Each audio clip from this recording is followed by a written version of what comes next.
Alors, Philippe de Sertine, le fantôme de l'Élysée, chez Albin Michel. Alors, Philippe de Sertine, c'est un économiste, hein, vous le voyez souvent sur France 5, il est souvent invité dans les débats. Il a quelque chose de génial pour un économiste, c'est-à-dire qu'il dit des choses intelligentes, mais on comprend tout. Alors, on a l'air vachement intelligent parce qu'on a compris. Donc, vous voyez, moi, je lui dis merci parce qu'au niveau d'économie, j'étais plutôt... Et là, il a une idée extraordinaire, je trouve.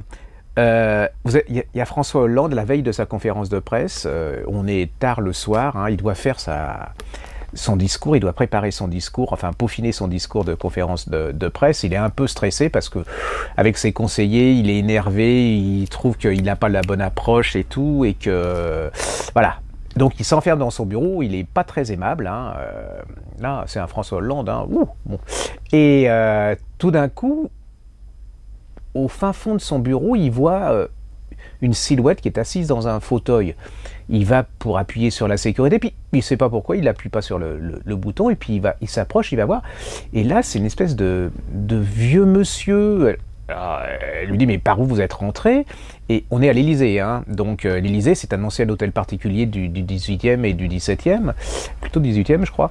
Et le vieux monsieur lui dit, eh bien, là, il y a une porte secrète, un escalier dérobé, je suis rentré par là.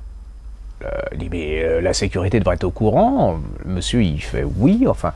Et on sent qu'il y a quelque chose qui n'est pas normal là-dedans. En fait, le monsieur, il s'appelle Necker. Necker, c'était une sorte de ministre des Finances de Louis XVI. Qu'est-ce qu'il fait là? Necker pense être encore à son époque. Il pense qu'il va mourir parce qu'il était malade. Et Hollande dit, mais qu'est-ce que c'est que ce truc? C'est pour surprise. Et en fait, il s'affaire qu'il y a... Necker est passé dans un espèce d'espace-temps. Mais ça, vous y croyez alors franchement hyper bien. Et ils vont parler économie tous les deux parce que Necker pense que François Hollande est un peu dans la même situation que Louis XVI à la veille de la Révolution.